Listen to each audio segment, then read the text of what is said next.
5 আগস্টের আগে বৈষম্য ও সব ধরনের অন্যায়, অত্যাচার, গুম, খুনের বিরুদ্ধে দেশের মানুষ যেভাবে এক হয়েছিল, গণ অভ্যুত্থানের পর সেই ঐক্যে ফাটল ধরেছে নানা কারণে।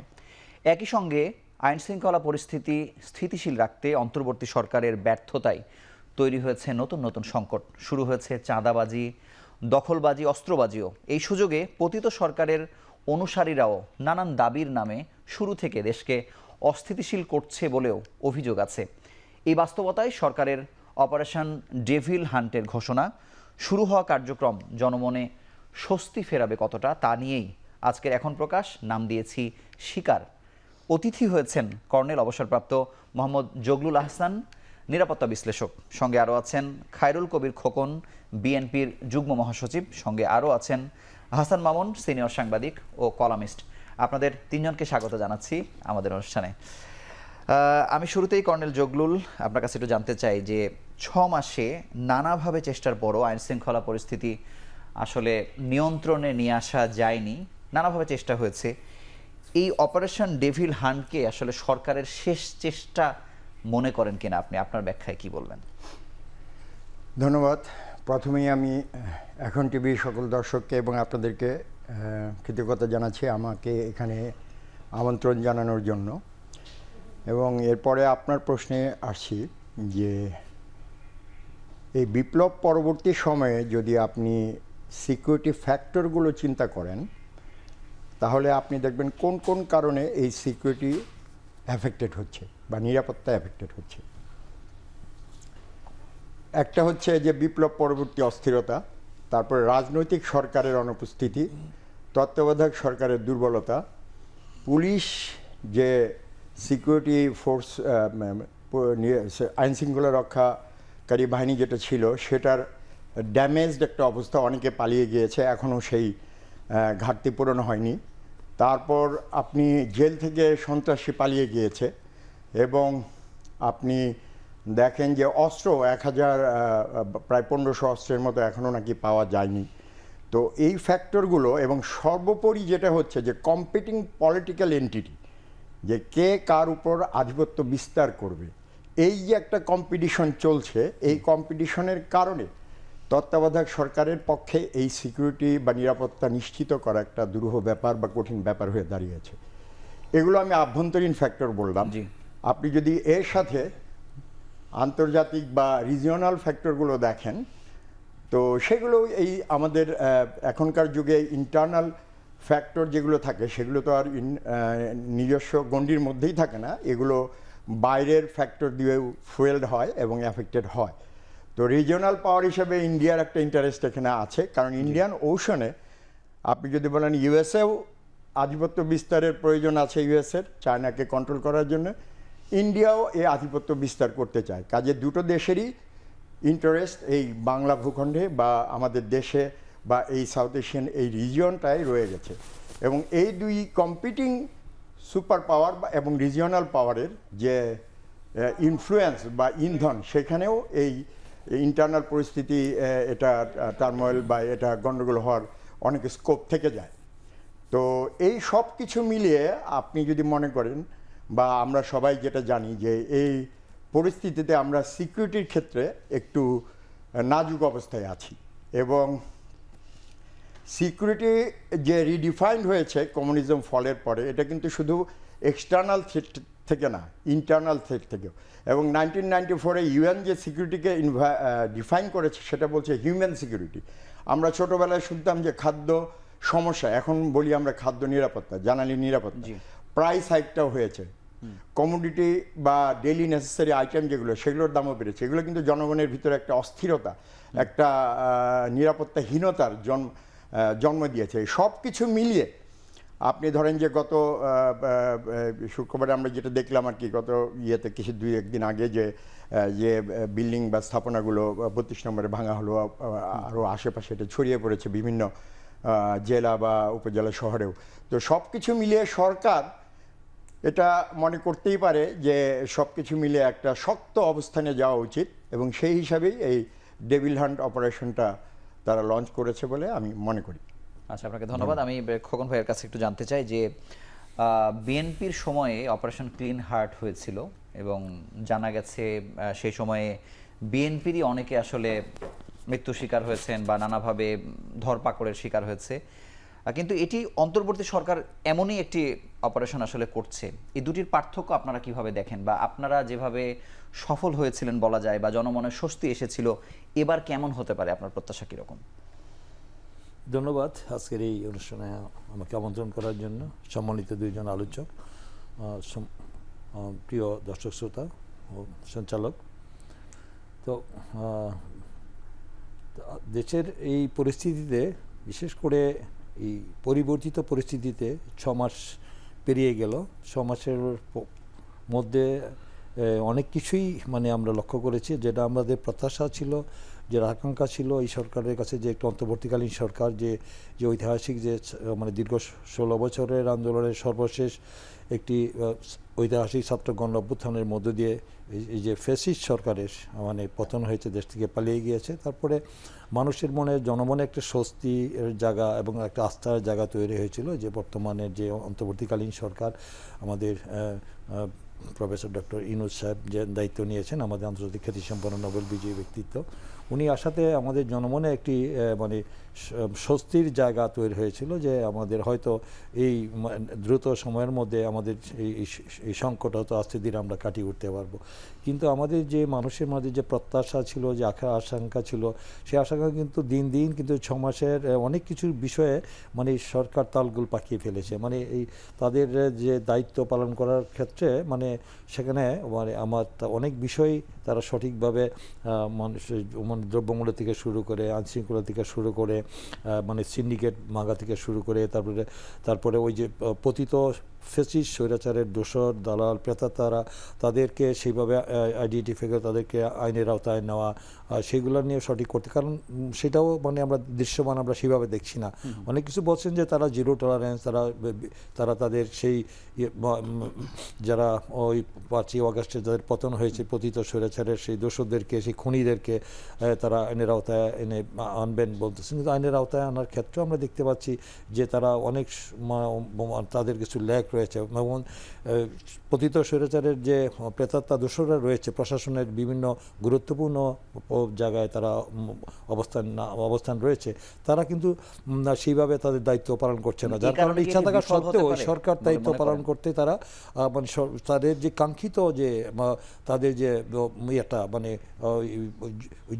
জনমনের যে দাবিগুলো, সেগুলো তারা বাস্তবায়ন করার ক্ষেত্রে তারা অনেকটা পিছিয়ে গিয়েছে। যার কারণে আমরা দেখতে পাচ্ছি যে ওই যে একটা অস্থিতিশীল পরিস্থিতি, এই যে ভারতে বসে যে পতিত স্বৈরাচারের দোসররা ইন্ধন প্রদান দিচ্ছে, এই বাস্তবতায় যে অস্থিতিশীল পরিস্থিতি দেশকে একটা আবার সংঘাতের দিকে ঠেলে দেওয়া, বা তারা যে গভীর চক্রান্তের সরকারের একটি পার্ট অস্থিতিশীল পরিস্থিতি তৈরি করে গোলাপানিতে মাছ শিকার করার একটা গভীর ষড়যন্ত্রে লিপ্ত হয়েছে। পতিত স্বৈরাচারের তারা অবৈধ লুটপাটের টাকা রয়েছে, এগুলো দিয়ে তারা দেশের, জানেন সম্প্রতিকালে যে গাজীপুরের ঘটনা আমরা জানি কি ঘটনা ঘটেছে, সে কি যে হামলা হয়েছে, আমাদের প্রায় 12 জনের মতো আহত হয়েছে, গুলিবিদ্ধ হয়েছে, এই বৈষম্য বিরোধী ছাত্র আন্দোলনের নেতৃবৃন্দকে গুলি করেছে। আপনার ওই যে দেখেছেন, আমি জানতে চাইছি যে এই ঘটনা শুধু এটা না, আরও বলতেছি এই জন্য যে ল অ্যান্ড অর্ডারটা অতি সম্প্রতি যেটা হয়েছে, যে সে অগ্নিসংযোগ করা, ভাঙচুর করা, জ্বালাও পোড়া করা, যেগুলো বলেছে সেটা আইন নিজের হাতে তুলে নেওয়া, এটা অ্যালার্মিং আর কি। এটা একটা এই অ্যালার্মিংটা আমাদের জন্য খুব একটা ভালো আমাদের ইন ফিউচারে আরও বড় ধরনের ঘটনা ঘটতে পারে, কারণ বাইরের ইন্ধন মদন রয়েছে আমরা জানি, এবং পতিত স্বৈরাচারের দোসরদের কারণ দেখতে পাচ্ছি যে পুলিশের গাড়ি থেকে আসামি ছিনিয়ে নিচ্ছে, পুলিশের গাড়িতে হামলা করছে, অগ্নিসংযোগ করছে, এবং তারা ওই যে পতিত স্বৈরাচারের দোসররা দেখেছেন যে গাজীপুরের যে খুনি মেয়র, সেও বলেছে যে তার ঘুমাতে দেওয়া হবে না, যে আমরা শহরে চলতে না পারি, এই ধরনের হুমকি তারা দিচ্ছে। এই ধরনের দৃশ্যতা জয় বাংলা স্লোগান দিয়ে তারা বিভিন্ন জায়গায় অপকর্মে লিপ্ত হয়েছে। এখন এই যে তারা যে করেছেন, এই যে আমাদের অপারেশন ডেভিল হান্ট যেটা করেছেন, সেটা আমাকে অভিনন্দন জানাই, ধন্যবাদ জানাই। কিন্তু এটা যেন শুধু এটা যেন না, এটা যেন কাগজে বাগ না হয়, মানে এটা যেন বাস্তবে যেন তারা যেন কার্যকর করতে, তারা যেহেতু জনগণের ম্যান্ডেট না থাকলেও জনগণের সমর্থন রয়েছে, এই সরকারের এটা যেন না সমর্থন, হয় এই সেটি আপনি সরকারের প্রতি বলছেন আর কি। জনগণের সমর্থনের কারণেই তারা এখনো ঠিক আছে। যদিও জনপ্রিয়তা 10 নেমেছে, 50% জনপ্রিয়তা অনেক তাদের লস করেছে। আমি মনে করি যে ক্লিন হার্টের সাথে কথা বলেন, ক্লিন হার্টও করা হয়েছিল ওই সময় বিএনপি আমলে, যে জনগণের স্বস্তি এবং শান্তি আনার জন্য এবং চিহ্নিত সন্ত্রাসীদের তারা যে বেপরোয়াভাবে সেই সমাজে অস্থিরতা তৈরি করা হচ্ছিল, তখন তাদের বিরুদ্ধে সেই ব্যবস্থা গ্রহণ করা হয়েছিল। তখন আমাদের সেখানে কিন্তু দলমত নির্বিশেষে সেখানে দলীয় নেতা কর্মীরাও কিন্তু বাদ যায়নি, তাদের বিরুদ্ধেও সেখানে ব্যবস্থা নেওয়া হয়েছিল। আমি এখনও বলবো যে তারা এখন তারা রাষ্ট্রের স্বার্থে, রাষ্ট্রের সেই শান্তি শৃঙ্খলা ফিরিয়ে আনার জন্য তারা সম্পূর্ণ নিউট্রাল থেকে, তারা ইম্পার্শিয়ালি থেকে তারা সেই দায়িত্বটা পালন করবেন। তাদেরকে সেই ম্যান্ডেট না দিলেও জনগণ তাদের প্রতি যে সমর্থন আছে, সেই সমর্থনে তাদের ভয় পাওয়ার কোনো কারণ নাই। তারা সেখানে তাদের দায়িত্বটা সঠিকভাবে যদি পালন করেন, তারা যদি প্রশাসনকে সেইভাবে মানে তাহলে জনমনে স্বস্তি আসবে আপনি মনে তাহলে করছেন? আমি আশা করি যে স্বস্তি আসবে যদি তারা মানে রাজনৈতিক দলগুলোর সাথে আলোচনা করতে হবে, তাদের সহযোগিতা নিতে হবে। আমরা সমালোচনা করছি সরকারের, আমরা সমালোচনা করছি এই সরকারের সহযোগিতা করার জন্য। আমরা সরকারের প্রতিপক্ষ না, আমরা চাই সরকারকে কোনো অবস্থায় ব্যর্থ হতে দেওয়া যাবে না। আমি আপনার কাছে আসবো, আমি হাসান মামুন আপনার কাছে একটু জানতে চাই যে ডেভিল যে কারণে আসলে শব্দটি ব্যবহার করা হয়েছে, সেটি সরকার একটি ব্যাখ্যাও দিয়েছে যে কারা কারা আসলে ডেভিল, কিন্তু আপনার কাছে একজন সাংবাদিক হিসেবে এটার পরিধিকে আরো বড় হওয়া প্রয়োজন নাকি জুৎসই আছে, আপনি কিভাবে ব্যাখ্যা করবেন? এবং সঙ্গে আপনার কাছে জানতে চাই যে একদিনেই 24 ঘন্টাও সম্ভবত হয়নি, প্রায় 1,500 1300 জনকে ধরা হয়েছে। মানে এই সংখ্যাটি দেখে কি আমাদের আসলে মানে স্বস্তি পাওয়ার কথা, নাকি আসলে প্রকৃত অপরাধী কতজন ধরা পড়লো সেদিকে আসলে আমাদের বিবেচনা আমরা রাখবো? আচ্ছা, সংখ্যা দিয়ে বিচার তো একটা বিচার, আর একটা বিচার আছে গুণ দিয়ে। জি, তো এই প্রায় 1,500 লোক শুরুর দিন ধরা পড়া, এটা মানে স্বস্তি দেবে, আবার আশঙ্কাও জাগাবে, তাই না? এর মধ্যে অর্ধেক লোক যদি নিরপরাধ হয়, তাহলে তাদের পরিবারে কিন্তু একটা ট্রমার তৈরি হবে, তাই না? তো এই ধরনের অভিযানে সাধারণত এটা হয়। আপনি জানেন যে গতকালকে যে 4 জন পুলিশের ঊর্ধ্বতন কর্মকর্তাকে ধরা হয়েছে, এর মধ্যে কিন্তু একজনকে নিয়ে অলরেডি সমালোচনা হয়েছে, নোয়াখালীর, যিনি, তাকে বলা হচ্ছে যে তিনি আন্দোলনের সময় সহযোগিতা করেছেন, মানে তিনি কোনো গুলিও করেননি, কিন্তু তার নাম এসছে এবং তাকে ধরা হয়েছে। মানে এটি কিন্তু প্রথম দিনই একটা সমালোচনার সৃষ্টি হয়েছে। তো এই ব্যাপারগুলো হবে। তো আমরা আশা করব যে সময় মতো সংশোধনও করা হবে এবং নিরপরাধ লোকজন মানে হয়রানির শিকার হবে না। বিচার তো পরে, প্রাথমিক হয়রানির শিকারও হবে না, এটা আমরা আশা করব। আর একটা হচ্ছে যে রাজনৈতিক অঙ্গনে কিন্তু এটা নিয়ে ইতিমধ্যে কথাবার্তা শুরু হয়েছে যে এটার উদ্দেশ্য কি, আসলে উদ্দেশ্য কি, মানে হিডেন উদ্দেশ্য কি। এটা তো ঘোষিত উদ্দেশ্য। বলা হচ্ছে যে হিডেন উদ্দেশ্য হচ্ছে মানে প্রতিপক্ষ দমন। প্রতিপক্ষের মধ্যে একটা হচ্ছে যে আওয়ামী লীগ তো প্রতিপক্ষ হিসেবে আছি, তো সেটা নিয়ে একটা সাধারণ ঐক্যমত্য আছে যে আওয়ামী লীগের মধ্যে যারা ক্রিমিনাল তাদেরকে ধরতে হবে অবশ্যই। আমি এটা সমর্থন করি, যারা ক্রিমিনাল মানে ক্ষমতাচ্যুতদের ক্রিমিনাল অংশ। কিন্তু এই 6 মাস পরে কি আপনি যদি ক্রিমিনাল ব্যাখ্যাও যদি করেন, আপনি কতজনকে পাবেন সেটিও তো একটি ব্যাপার। হ্যাঁ, সেটা একটা প্রশ্ন। তাদেরকে সঠিকভাবে ফাইন্ড আউট করে ধরতে হবে, আইনের আওতায় নিতে হবে, এটা একটা। আরেকটা হচ্ছে যে এই আমলে কিন্তু একটা কথা উঠেছে, সেটা হচ্ছে যে সরকারের উপর যাদের নিয়ন্ত্রণ আছে বলে মনে করা হয়, তাদের বাইরে একটা প্রতিপক্ষ তৈরি হয়েছে বলে মনে করা হয়। সেটা হচ্ছে যে বিএনপিকে প্রতিপক্ষ মনে করা হচ্ছে। অনেকে বলছে যে বিএনপি হচ্ছে মাঠের বিরোধী দল এখন, মানে সেটা আমরা তো বক্তব্য স্পষ্ট হচ্ছে, এবং এই মতপার্থক্য তৈরি হচ্ছে এবং বিএনপির বক্তব্যে এবং কর্মসূচিও কিন্তু বিএনপি দেবে সামনে, রোজার আগ পর্যন্ত কর্মসূচি চলবে, তাই না, নির্বাচনের দাবিতে এবং ইত্যাদি। তো মানে এটাও কাঙ্ক্ষিত হবে না যে মানে এই অভিযানের নামে বিএনপি দমন হবে কিনা, এই প্রশ্নটা কিন্তু আছে। তো এটাও উচিত হবে না। মানে এই অভিযানটা দল নিরপেক্ষভাবে পরিচালিত হতে হবে, এটা হচ্ছে মূল কথা। এবং আওয়ামী লীগের মধ্যেও যারা নিরপরাধ অংশ, তারা যাতে হয়রানির শিকার না হয় সেটাও কিন্তু নিশ্চিত করতে হবে, নাহলে এই অভিযানটা প্রশ্নবিদ্ধ হবে। এই ধরনের অভিযান আমরা আগেও দেখেছি যে এতে মানে প্রশ্নবিদ্ধ হয় অভিযান, এবং নিরাপত্তা হেফাজতে মৃত্যুর ঘটনা বেড়ে যায়। অপারেশন ক্লিন হার্টের সেটি কথা নিয়ে প্রশ্ন আছে, কিন্তু বিএনপির সময়ে বিএনপির নেতাকর্মী যে আবার বেশি ধরা শিকার পড়েছিল হয়েছে, এবং বেশি সেটিতে মারা, কিন্তু অনেক প্রশংসা বেশি পেয়েছে মারা BNP পড়েছিল। কারণ এটা দেখা যায় যে আর্মি, সেনাবাহিনীর লোকজন যখন এ ধরনের অভিযানে যুক্ত হয়, তারা কিন্তু মোটামুটি জনপ্রত্যাশা অনুযায়ী কাজ করার চেষ্টা করে। জি। এবং সবসময় তো দেখা যায় যে রাজনৈতিক সরকারে ক্ষমতাসীন দলের লোকজন বেশি অপরাধে যুক্ত থাকে, এবং অভিযান নিরপেক্ষভাবে পরিচালিত হলে ক্ষমতাসীন দলের লোকজনই বটেই। বেশি ধরা পড়ে। এটা কিন্তু শেখ মুজিব আমলেও দেখা গিয়েছিল, তাই না? তো এটা সবসময় দেখা যায়। তো আমরা আশা করব যে এই সরকার হচ্ছে অন্তর্বর্তী সরকার এবং গণ অভ্যুত্থানের মাধ্যমে এসছে। এই সরকার অন্তত মাঠে যেসব রাজনৈতিক দল আছে তাদের মধ্যে যাতে ইতর বিশেষ না হয়, মানে তাদের লোকজন ধরার ক্ষেত্রে যাতে ইতর বিশেষ না হয়, এবং সত্যিকারের নিরাপত্তা, জননিরাপত্তা যাতে উন্নত হয়। এবং আমরা বলবো যে এই জননিরাপত্তার সঙ্গে কিন্তু বিনিয়োগের সম্পর্ক আছে। জি। আপনারা বিজনেস টিভি, আমার মনে হয় এটাও ফোকাস করা উচিত বটে। যে বিনিয়োগ পরিস্থিতি কিন্তু ভালো না, এবং ভালো হওয়ার সুযোগও দেখা যাচ্ছে না। তো এটা যদি না বাড়ে জননিরাপত্তা, তাহলে কিন্তু বিনিয়োগ, বিদেশি বিনিয়োগ তো হবেই না, বেসরকারি খাতে যে দেশি বিনিয়োগ সেটাও কিন্তু হবে না। এবং এর সঙ্গে কর্মসংস্থানের সম্পর্ক আছে। আমরা একটু উচ্চ মূল্যস্ফীতি ফেস করছি সবাই মিলে, তাই না? বিশেষ করে দরিদ্র জনসাধারণ, এবং পরিস্থিতি খাদ্য একটু নিরাপত্তা, ভালো খাদ্য আগের থেকে। নিরাপত্তার প্রশ্ন আছে সামনে, বড় মৌসুম আছে, চালের বাজারে সংকট আছে, তাই না? মানে অনেক কিছুই এই- এই এই- আবর্তিত হবে হ্যাঁ, হচ্ছে এই আইনশৃঙ্খলা অবস্থায় পরিস্থিতিকে অবস্থায় ঘিরে। জননিরাপত্তার সঙ্গে এর প্রথম বক্তা যেটা বলেছেন, জননিরাপত্তার সঙ্গে কিন্তু এর সম্পর্ক আছে। সেজন্য এই অভিযানটাকে সফল করতে হবে। মানে 6 মাস চলে গেছে, জি। 6 মাসে কিন্তু কাঙ্ক্ষিত উন্নতি হয়নি আইন শৃঙ্খলা ক্ষেত্রে। এবং এটা ব্যবসায়ীরাও বলছেন যে তাদের মানে কাজের ক্ষেত্রে আইন শৃঙ্খলা হচ্ছে একটা বড় বাধা। বটে। তো তো এই ক্ষেত্রে যাতে উন্নতি হয়, উন্নতি না হলে এটা খুব হতাশা তৈরি করবে। সামনে নির্বাচনের প্রশ্ন আছে, নির্বাচন কিন্তু খুব আমি নির্বাচনের দূরে না। প্রসঙ্গে, নির্বাচনের প্রসঙ্গে আমরা অবশ্যই খুব আসবো। দূরে ছোট্ট না। একটু বিরতি নিয়ে ফিরছি কিছুক্ষণের মধ্যেই। দর্শক, আপনারা দেখছেন এখন প্রকাশ।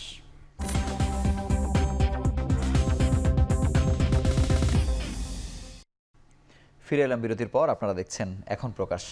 কর্নেল জগলুল, আপনার কাছে জানতে চাইবো যে অপারেশন ক্লিন হার্টের কথা বারবারই ঘুরে ফিরে আসছে, যে কারণে এটির সঙ্গে এই সময়ের প্রেক্ষাপট এবং পুলিশের যে ইনঅ্যাক্টিভিটি, বা পুলিশকে যে পাওয়া যাচ্ছে না, বা আনসারদেরকে দেখেছি আমরা অন্য রকম রোলে, বা এখন অনেকগুলো পক্ষের আন্দোলন চলছে, এই একটু ঘোলাটে পরিস্থিতি, মানে এই বাস্তবতাই এই অপারেশন ডেভিল হান্ট মানে সফল হওয়ার ক্ষেত্রে কোনো প্রতিবন্ধকতা আপনি দেখতে পান কিনা?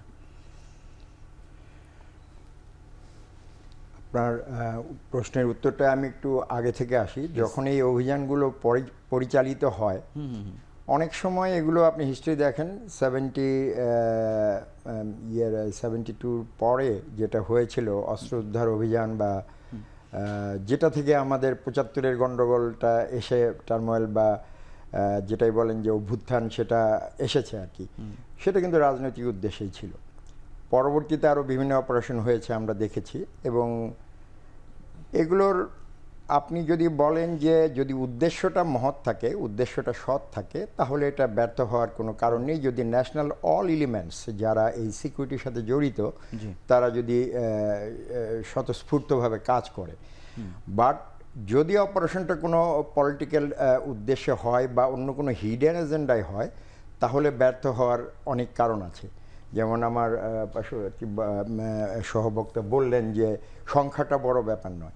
আমরা এখন যাদের ধরা হচ্ছে বা হয়েছে, তাহলে এখানে একটা কোশ্চেন এসে যাবে যে এর চেয়েও বড় বড় যারা করেছে, গত 16 বছর ধরে যারা দুর্নীতি করেছে, যারা মানুষকে শোষণ করেছে, যারা সেনাবাহিনীকে ধ্বংস করেছে, যারা এই দেশে অরাজকতার রাজত্ব করেছে, তাদের সেই কিংপিনরা কোথায়? তাদেরকে বিচার না করে আজকে যদি আপনি মাঠের সেই ছোটোখাটো 2-1 অ্যাক্টিভিস্টকে দিয়ে 1500 সংখ্যা বা তার বেশি করেন, এটা কিন্তু জনগণ নিবে না।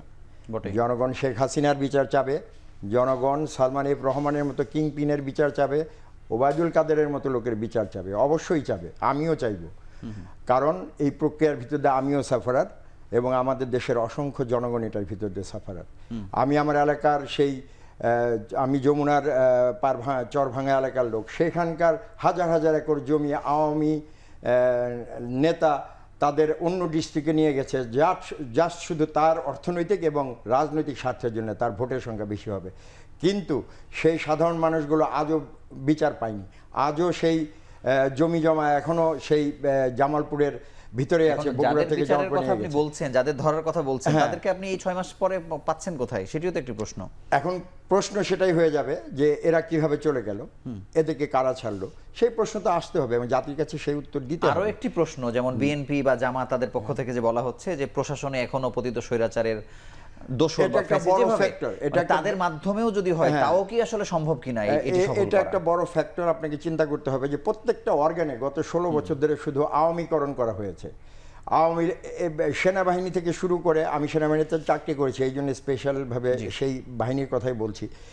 এবং এই আপনি প্রশাসন বলেন, আপনি অন্য যে কোনো প্রতিষ্ঠান বলেন, A to Z আওয়ামী সরকারের প্রতিনিধিদের স্থাপন করা হয়েছে, irrespective of meritocracy, just political ইনক্লাইনেশনের জন্য, পলিটিক্যাল হেরিডিটির জন্য করা হয়েছে। এরা এখন হয়তো বা ভুল পাল্টে আছে, এরা যে কোনো সময় যে কোনোভাবে ওই ওপারে যিনি রয়েছেন, যারা রয়েছেন তাদের সাথে মিলে যে কোনো সময় এই অস্থিতিশীল করতে পারে। এখন সরকারকে, অবশ্যই আপনি যেটা বলেছেন এটা সার্থক হবে কিনা, সরকারকে বুঝতে হবে যে এই দেশের স্থিতিশীলতার জন্য, জনগণের নিরাপত্তার জন্য এই অপারেশনটা জরুরি। এখন এই অপারেশন আমরা ডেভিল কাকে ডিফাইন করব? আমরা সবাই ধরেন যে একটা বিপ্লব পরবর্তী অবস্থায় আমরা একটা রাজনৈতিক একটা নির্বাচনের মাধ্যমে রাজনৈতিক সরকার প্রতিষ্ঠা হবে এবং দেশ স্থিতিশীলতায় যাবে, সেটাকেই আমরা একটা রাইট ওয়ে বলবো। এখানে যদি কোনো পার্টি বা অন্য কেউ যদি এই স্থিতিশীলতাকে অস্থিতিশীল করে অন্য কোনো ফায়দা লুটার চেষ্টা করে বা আগের সিচুয়েশনে যাওয়ার প্রত্যাশা করে, তারাই ডেভিল। এই ডেভিলদেরকে অবশ্যই হান্ট করতে হবে। এখানেই এই অপারেশনের সার্থকতা।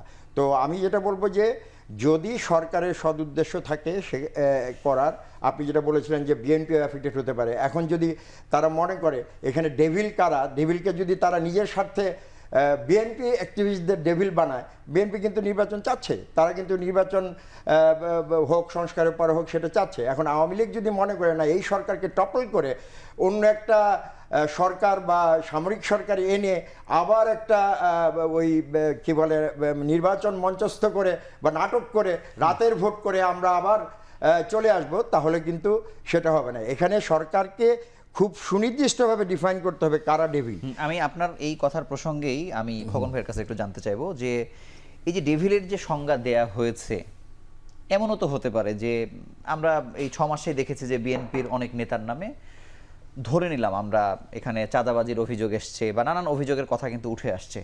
উনি যেটি বলছিলেন যে আমি কাকে প্রায়োরিটি দিব, এই যে 1300-র মধ্যে কারা আসলো, সেখানে আপনারা আজকে যে স্বাগত জানালেন, আপনি যদি কালকে বা পরশুদিন যদি দেখেন যে বিএনপির সত্যিকার অর্থে সুনির্দিষ্টভাবে একজন চাঁদাবাজকেই হয়তো গ্রেফতার করা হলো, তখন কি আপনারা স্বাগত জানাবেন কিনা? নাকি উনি যেটি বলছেন যে কাদেরকে ধরা হচ্ছে সেই প্রায়োরিটিটা আগে সেট করতে হবে, আপনার কাছে জানতে চাই। না, ঠিকই আছে। তার আগে আমি যে জিনিসটা এখন আজকে জনগণের জানমালের নিরাপত্তার স্বার্থে যে ইয়েটা করা হলো, যে আপনাদের ডেভিল হান্ট যে করা হলো, সেটাকে আমরা অভিনন্দন জানিয়েছি। আমাদের দলের পক্ষ থেকে বলা হয়েছে যে আমরা অভিনন্দন জানাই যে তারা, যেটা উনি বললেন যে তাদের দায়িত্বটা, তারা সম্পূর্ণ নিরপেক্ষভাবে নিরপরাধ ব্যক্তিরা যেন সেই শিকার না হয়, যেন যারা সুনির্দিষ্টভাবে অভিযুক্ত তাদের বিরুদ্ধে সেখানে অভিযোগ আছে এবং তারা এই অস্থিতিশীল পরিস্থিতি, তাদের অবৈধ অস্ত্র আছে বা তারা চাঁদাবাজি বা তারা বিভিন্ন রকম অসামাজিক কার্যকলাপ সাথে সম্পৃক্ত, তাদেরকে চিহ্নিত করে তাদের বিরুদ্ধে ব্যবস্থা সেটা নিবে। সেটা সম্পূর্ণভাবে নিরপেক্ষ, কোনো রাজনৈতিক মানে তাদের হীন উদ্দেশ্য থেকে তারা করবে না। কারণ ইন্টেনশনালি তারা সেখানে কোনো দলকে ভিকটিম করার জন্য সেটা করবে না। এটা আমাদের প্রত্যাশা। আমরা আশা করব তারা এই অন্তর্বর্তীকালীন সরকার, তারা অনির্বাচিত, তারা একটি নির্বাচিত সরকারের কাছে তারা ক্ষমতা হস্তান্তর করে তারা ব্যাক টু দ্য পেভিলিয়ন, তারা ফিরে যাবেন, মানে ঐতিহাসিক দায়িত্বটা পালন করে। আমরা বলছি যে আমাদের নির্দিষ্ট সময়ের মধ্যে, একটি দ্রুত সময়ের মধ্যে একটি রোডম্যাপ দিয়ে তারা একটি অবাধ, সুষ্ঠু, ইনক্লুসিভ, ক্রেডিবল একটি ইলেকশন, অংশগ্রহণমূলক একটি ইলেকশন দিবেন, যে নির্দলীয় সরকারের অধীনে একটু ইলেকশন হবে। সেই ইলেকশনের মাধ্যমে জনগণ যাকে নির্বাচিত করবে তারাই আসবে, অতীতের মতো নির্বাচন হবে না। এই জন্য এই পরিস্থিতি, বিএনপির কাউকে যদি অ্যারেস্ট করা হয় সুনির্দিষ্ট অভিযোগে, তখন আপনি স্বাগত জানাবেন কি? অবশ্যই আমরা করবো, কারণ আমাদের দলের মধ্যে, দলের অভ্যন্তরে আমাদের দলের নাম ভাঙিয়ে যদি কোনো অপরাধের সাথে সম্পৃক্ত হয়, কোনো চাঁদাবাজি, দখলবাজি, আধিপত্য বিস্তার পাচার করা বা অস্ত্রবাজি বা খুন খারাপের সাথে জড়িত থাকে, অবশ্যই আমরা তাদেরকে ইতিমধ্যে আমরা দেখেছেন দলের আমাদের অ্যাক্টিং চেয়ারম্যান আমাদের তারেক রহমান সাহেব তিনি জিরো টলারেন্স বলেছেন যে আমাদের দলের না ভাঙিয়ে যদি কেউ করে তাদেরকে আমরা তার দলে থেকে আমরা তাদের বহিষ্কার করবো। তাদের অনেকে ইতোমধ্যে তাদেরকে শোকজ করা হয়েছে, বহিষ্কার করা হয়েছে অনেকেই যারা এই ধরনের কাজের সাথে সম্পৃক্ত ছিল। আমরা বলেছি যে জনমনে যে আতঙ্ক সৃষ্টি করতে পারে, যা একটা অস্থিতিশীল পরিস্থিতি তৈরি করতে পারে, তারা যেই হোক তাদেরকে আমাদের দলের থেকে সেটা এবং আমরা দেখেছেন যে গত নিরপেক্ষ কিনা সেটি আসলে বুঝতে হবে। না সেটা অবশ্যই সেটা আমরা চাবো যে যেটা উনি আমাদের যেটা জগলুল ভাই যে কথাটি বলেন সেটা আমি একমত যে এই 16 বছরে যারা অন্যায় অত্যাচার নিপীড়ন নির্যাতন গুম খুন হামলা লুটপাট করেছে যাদের আমি দু একজনের নামও বলেছেন, এই যে সালমান ইরফানের কথা বলেছেন, তাদেরকে তারা ছাড়াও যারা পুলিশের কর্মকর্তা এই সরকার শুধু এই মন্ত্রী এমপি বা শেখ হাসিনায় শুধু অপরাধ করে, তাদের যে সহযোগী যারা প্রকাশ্যে যাদেরকে দিয়ে এই ধরনের অপকর্ম ঘটিয়েছে তারা এই যে যাকে বলা হয় যে খুন 1400-এর বেশি গুম করা হয়েছে এবং আমরা দেখেছি যে 3000-এর বেশি এক্সট্রা জুডিশিয়াল কিলিং যাকে বলে বিচার বহির্ভূত করা হয়েছে। যারা করেছে তাদেরকে তো অবশ্যই লুটপাট তাদেরকে কিন্তু সবাইকে আনা হয়, সব তো দেশ ছেড়ে পালিয়ে যায়নি। আমরা দেখেছি তার সুযোগ করা কারা দিয়েছে এবং যারা বাংলাদেশে এখনো বহাল আছে তাদেরকে এই আওতায় বিচারের আওতায় আনতে হবে যারা খুন করেছে, যারা 2000-এর বেশি আমরা আবু সাইদকে থেকে শুরু করে 2000-এর বেশি ছাত্র জনতা জীবন দিয়েছে এবং আমাদের বিএনপির ওই 422 জনকে জীবন দিতে হয়েছে শুধু আমাদের এই 1.5 মাসের আন্দোলনে, মানে জুলাই অগাস্টের আন্দোলনে শুধু আমাদের বিএনপি পরিবারের থেকে জীবন দিতে হয়েছে, তারা শহীদ হয়েছে। তো সেখানে কিন্তু আমরা দেখেছি যে ওই যারা করেছে ঘটনা, যারা পুলিশের সাথে সহযোগিতা করেছে, তারা এখনও তারা অস্থিতিশীল পরিস্থিতি তৈরি করার জন্য তারা জয় বাংলা স্লোগান দিয়ে তারা বিভিন্ন জায়গায় হামলা করছে এবং তারা এখন বহাল তবিয়ত আছে। তাদেরকে কিন্তু স্পেসিফিক তাদের বিরুদ্ধে মামলা হয়েছে খুনের, কিন্তু তাদেরকে সেই আইন প্রয়োগকারী সংস্থা তাদের বিরুদ্ধে ব্যবস্থা নিচ্ছেন না নেওয়ার কারণে তারা আরও বেপরোয়া হয়ে যাচ্ছেন এবং সমাজ অস্থিতিশীল। এই দায়িত্ব কিন্তু এই সরকারকে নিতে হবে। আমরা চাই এই সরকার সফল হোক এবং তাদের বিরুদ্ধে ব্যবস্থা নিয়ে তারা তাদেরকে আইনের আওতায় নিয়ে এসে তাদেরকে এই অপরাধীদেরকে এবং প্রশাসনে যারা জড়িত আছেন প্রশাসনকে এই প্রশাসনে যারা এই পতিত ফ্যাসিস্ট সরকারের দোসর দালাল যারা রয়েছে তাদেরকে কিন্তু মানে রেখে কিন্তু আগামী দিনে সংস্কার করা বা অবাধ সুষ্ঠু নিরপেক্ষ নির্বাচন করা হয়ে যাবে। আমি আসবো হাসান মামুন, আপনার কাছে একটু জানতে চাই যে এই যে আপনি যে বিষয়টি বলার চেষ্টা করছেন যে এই অপারেশন ডেভিল হান্টের উদ্দেশ্য আসলে কি, সেটি নিয়ে নানা রকম প্রশ্ন আসলে আছে। এটি এমনও কি হতে পারে কিনা যে এটি আসলে নির্বাচনের মাঠ প্রস্তুতের একটি ট্রায়াল আসলে চলছে, এদিক থেকেও দেখা যায় কিনা? হ্যাঁ, আমি আমার বক্তব্যের শেষে কিন্তু এই কথাটা তুলেছিলাম আর কি, যে নির্বাচনের বেশি কিন্তু বাকি নাই। জি, প্রধান উপদেষ্টা বলেছেন যে অধিকতর সংস্কার লাগলে আগামী বছরের মধ্যভাগ পর্যন্ত গড়াবে, কিন্তু বাস্তবে যা পরিস্থিতি তাতে মনে হয় না যে নির্বাচন এই বছর মানে পেরিয়ে যেতে পারে। বিএনপির তরফ থেকে বলা হচ্ছে যে জুলাই আগস্টেও নির্বাচন সম্ভব এবং ওনারা কিন্তু এই বছরের মধ্যে নির্বাচন দাবি করছেন। এমনকি 5ই আগস্ট নির্বাচন হওয়া উচিত এই কথাটাও কিন্তু এসেছে, যেহেতু 5ই আগস্ট হচ্ছে মানে হাসিনা সরকারের পতন হয়েছিল, একটা সিম্বলিক একটা গুরুত্ব আছে এই দিবসটার। আমি ব্যক্তিগতভাবে খুশি হব 5ই আগস্ট যদি নির্বাচন হয়। আমি মনে করি যে মানে অন্তর্বর্তী সরকার তারা যেহেতু শুরু থেকে অভীষ্ট লক্ষ্যে সেভাবে কাজ করতে পারেনি, মানে আইন শৃঙ্খলা পরিস্থিতি শুধু না, মানে পণ্যবাজার নিয়ন্ত্রণ এই জায়গাতেও ইকোনমিক ম্যানেজমেন্টেও এই সরকার কিন্তু খুব একটা অগ্রগতি দেখাতে পারেনি। আমরা এই 6 মাসে এটা কিন্তু আলোচনা করেছি, তাই না? ব্যাপকভাবে আলোচনা হয়েছে যে কয়েকটা ক্ষেত্র বাদে এমনকি ইকোনমিক ম্যানেজমেন্টেও সেরকম মানে সাফল্য নাই। রেমিটেন্সের সাফল্য আছে, প্রবাসী আয়ের সাফল্য আছে, এছাড়া কিন্তু অর্থনীতি মূল্যস্ফীতি কিছুটা কমেছে, কিন্তু এখানে সরকারের সাফল্যের চেয়ে হচ্ছে শাকসবজির উৎপাদন এবং সরবরাহ বৃদ্ধি, এটা হচ্ছে গুরুত্বপূর্ণ। তো যাই হোক, তো এই অবস্থায় নির্বাচন কিন্তু কাছিয়ে আনতে হবে আমার মনে হয়।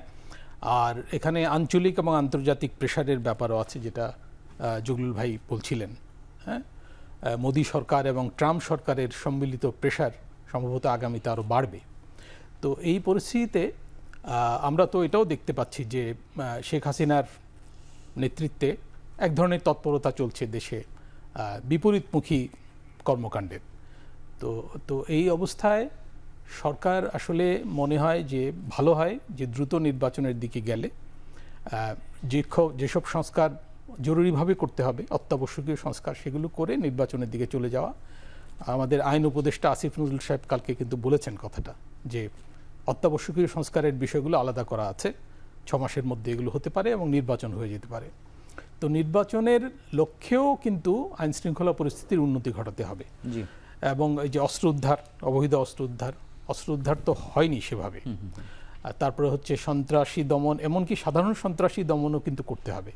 আমরা জানি যে কিছু কিছু এলাকায় কিন্তু সন্ত্রাস বেড়েছে, যেমন মোহাম্মদপুর এলাকায় বেড়েছে, ধানমন্ডি এলাকায় বেড়েছে, অনেক জায়গায় ডাকাতি, স্বর্ণের দোকান ডাকাতি এগুলো হচ্ছে। মানে রাজনৈতিক সহিংসতা হচ্ছে এবং সাধারণ অপরাধ যেগুলো খুনও সেগুলোও হচ্ছে। বাড়ছে, খুনও হচ্ছে, ব্যক্তিগত প্রতিহিংসা। আরেকটা জিনিস এখানে উল্লেখ করা উচিত, যে মব জাস্টিস, যেটা জাস্টিস না আসলে মব ভায়োলেন্স, এটা কিন্তু সরকারের পতনের পরবর্তী সময় থেকেই হচ্ছে।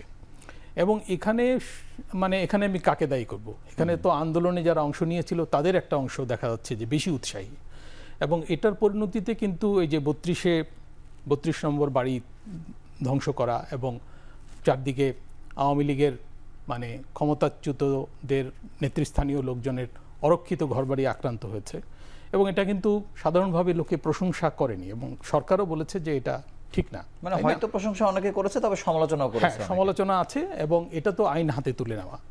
তো আইন যারা হাতে তুলে নিয়েছে তাদেরও কিন্তু নিবৃত্ত করা দরকার।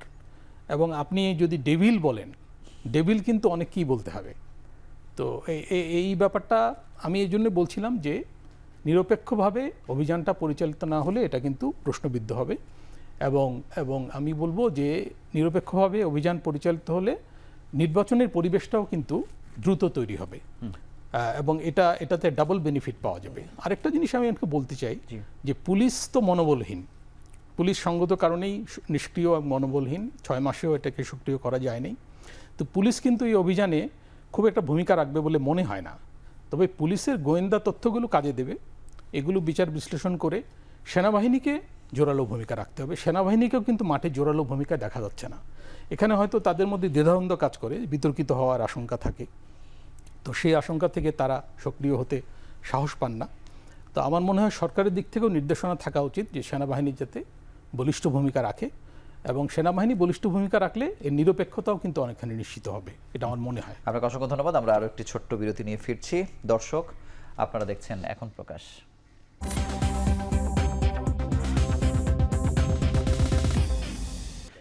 ফিরে এলাম বিরতির পর। আপনারা দেখছেন এখন প্রকাশ। Overestimate করলে তো হবে। কর্নেল জগলুল, আপনার কাছে জানতে চাই যে অতীতের যে কোনো যৌথ বাহিনীর যে অভিযান হয়েছে, একটি আতঙ্ক ছিল, কারণ সেখানে গুলির ব্যবহার হতো বা মৃত্যুর ঘটনা ঘটতো।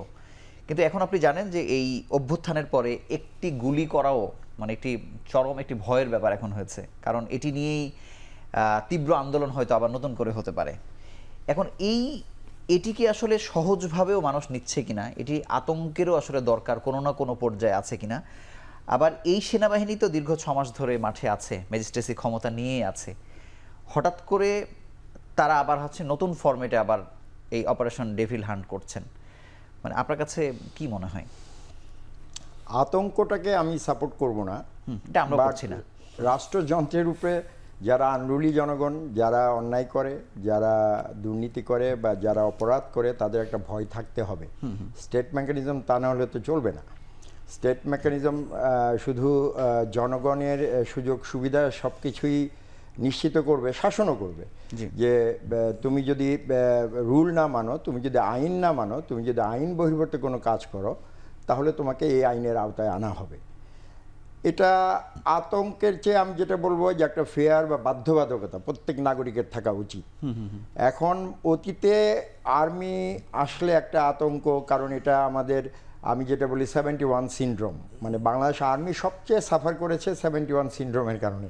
কারণ ওই 71-এ লোক পাক বাহিনী এসেছে, খুন করেছে, ইয়ে করেছে, এবং 75-এও এরকম একটা ব্রুটালিটি যেটা হয়েছে। এই 70 সিনড্রোমের কারণে আমিও দেখেছি, একবার কিশোরগঞ্জে ডিউটিতে গিয়েছিলাম, নীলগঞ্জ শুনে আমি সেখানে যাচ্ছি, হুমায়ুন আহমেদের নীলগঞ্জ, কিন্তু গ্রামের লোকজন দৌড়ে যাচ্ছে। এই ফিয়ারটা রয়ে গেছে, যেটা 71-এর কারণে। বাট গুলি করার কথা যেটা বললেন, যে ইন্টারনাল সন্ত্রাসী যেগুলো আছে, ডোমেস্টিক ভায়োলেন্স বা অপরাধ যাদের করে, তাদের ধরার জন্য খুব বেশি মানে আপনার গুলির দরকার হয় না। যেখানে আমি নিজেও দেখেছি ক্লিন হার্টের সময় যে নাম করা সন্ত্রাসী, সেরকম সেও পিক আপ নষ্ট করে ফেলেছে আর কি, মানে ইয়ে করে। জি। তো তাদের একটা ফেয়ার তো আছেই, সেখানে গুলি করার প্রয়োজনীয়তা না, কিন্তু তার ইন্টারনাল। থেকে মূল প্রসঙ্গ হচ্ছে যে সেনাবাহিনী যেহেতু অনেকদিন থেকে মাঠে আছেই, সেই সেনাবাহিনী তো আবার যৌথ অভিযানটি আসলে করছে, মানে সেটি সফল হওয়া না না হওয়া ঠিক আছে, এখন অপারেশনের অনেক সময় ভাইব থাকে, অনেক পুলিশের সময় ফেজ inactivity-র থাকে। ব্যাপারটি আছে। হ্যাঁ, ইনিশিয়ালি হয়তো বা কোনো স্ট্র্যাটেজিক কারণেই তারা এরকম একটু ইয়ে ছিল, মানে সবাই যেটা আপনারা বলছেন যে অত স্ট্রং ছিল না, বা আগের জরুরি অবস্থার সময় যেরকম স্ট্রংলি ডিল করতে দেখা গেছে সেরকম হয়নি। বাট এখন যদি এই অপারেশনের অবজেক্টিভ ওরকম দিয়ে দেওয়া হয় এবং অপারেশনের মেকানিজম এবং মুড অফ কন্ডাক্ট সেটা যেভাবে হয়, যেভাবে কনসেপ্ট অফ অপারেশনটা যেভাবে দেওয়া হবে, সেইভাবেই তাদের অ্যাকশন বা তাদের করতে পারলে সফল হওয়া সম্ভব। হ্যাঁ, যদি ওইভাবে দেওয়া হয় যে no mercy to any criminal. আমাদের হাতে খুব অল্প সময়, আচ্ছা, ঠিক আমি একটু আছে। হাসান মামুন আপনার ঠিক কাছে একটু আছে, জানতে thank চাই you. যে আসলে কি নিরাপদে পরিস্থিতি নিয়ন্ত্রণ করে নির্বাচন পর্যন্ত যাওয়াই কি আমাদের মূল লক্ষ্য কিনা, নাকি আরো লক্ষ্য আছে এই অপারেশনের, কি মনে করেন আপনি? হ্যাঁ, আমার তো মনে হয় যে সরকার মানে অঘোষিতভাবে হলেও নির্বাচনের পরিবেশ তৈরির কাজটাও এর ভেতর দিয়ে করতে চায়, এটা আমার ফিলিং, আমার মনে হয়। তো এটা হলে খারাপ না, মানে আমাদের একটা হিডেন উদ্দেশ্য থাকলো, তাই না? একটা ঘোষিত লক্ষ্য থাকলো, একটা অন্য উদ্দেশ্য থাকলো, এবং নিরপেক্ষভাবে এই অভিযানটা পরিচালিত হলে সাধারণ সন্ত্রাসটাও কিন্তু দমন হবে। যেমন চাঁদাবাজির সমস্যা, আমাদের অর্থ উপদেষ্টা বলছেন যে চাঁদাবাজির কারণে জিনিসপত্রের দাম কমানো যাচ্ছে না, এটা কিন্তু উনি স্বীকার করেছেন, বারবার বলছেন। তো চাঁদাবাজিও যদি দমন হয় এর ভেতর দিয়ে, তাহলে কিন্তু জনমনে একটা স্বস্তি আসবে। এবং এখানে মানে কারো মুখের দিকে না তাকিয়ে অভিযান পরিচালনা করতে হবে। আর হচ্ছে যে সঠিক গোয়েন্দা তথ্যের ভিত্তিতে অভিযান পরিচালিত হলে আমার মনে হয় যে এটা সফল হওয়ার সম্ভাবনা আছে। একটা পয়েন্ট খালি এখানে বলি যে কিছু কিছু পকেটে কিন্তু অস্থিরতা বেশি। যেমন আমি গোপালগঞ্জের কথা বলবো, গোপালগঞ্জটা এখনো মনে হচ্ছে যে এটা আওয়ামী ভূমি, এটা রয়ে গেছে, তাই না? ওখানে সেনাবাহিনীর উপর আক্রমণ হয়েছে কিন্তু, তাই না? এবং এটা যে বাংলাদেশেরই অংশ, এটাও কিন্তু প্রমাণ করতে হবে অভিযানের ভেতর দিয়ে। আর তারপরে কিছু কিছু পকেট আছে, যেমন আমি পার্বত্য অঞ্চলের কথা বলবো, পার্বত্য অঞ্চলেও কিন্তু অস্থিতিশীলতা তৈরি হয়েছিল, সেখানেও অভিযান জোরদার করতে হবে। আর হচ্ছে মানে ওই জায়গাগুলো চিহ্নিত করে, যেগুলো চিহ্নিত, তারপরে আমি মোহাম্মদপুরের কথা বলছিলাম, তারপর নতুন করে যে জায়গাগুলো পরিবহন খাতে চাঁদাবাজি, এটা বন্ধেও কিন্তু তৎপর হতে হবে। আর যেসব লোক এখনো দেশে আছে, চিহ্নিত অপরাধী, রাজনৈতিক এবং অরাজনৈতিক, তাদেরকে আলাদা করে লিস্ট করে ধরতে হবে। ধন্যবাদ। আমরা 1.5 মিনিট সময় পাবো। খায়রুল কবির খোকন, আপনার কাছে শুধু জানতে চাইবো যে নির্বাচন যদি খুব নিরাপদে হয়েও যায়, স্থিতিশীল সবকিছু হয়, তারপরেও অনেকগুলো কাজ আছে কিনা, তারপরেও দল, বৈষম্য বিরোধী ছাত্র আন্দোলন বা এই রাজনৈতিক যতগুলো দল আছে, তাদের ঐক্যবদ্ধতাও কতটা আসলে জরুরি, কি মনে করেন? হ্যাঁ, এটা তো আমাদের অবশ্যই রাজনীতিতে দেশের স্থিতিশীলতার জন্য গণতান্ত্রিক একটা সুন্দর পরিবেশ তৈরি করার জন্য গণতন্ত্রকে প্রাতিষ্ঠানিক রূপ দেওয়ার ক্ষেত্রে সেই বিষয়গুলো তো অবশ্যই আমাদের মাথায় রাখতে হবে। তো আমি মনে করি যে এই আমাদের সবচেয়ে বড় জিনিস হলো যে আজকেও পত্রিকায় আমরা যে দেখেছি যে গতকালকে উনি বলেছেন, আসিফ নজরুল বলেছেন, সময় ক্ষেপণ করে ক্ষমতায় থাকার ইচ্ছা ওদের নেই, আমাদের নেই, সরাসরি বলেছেন।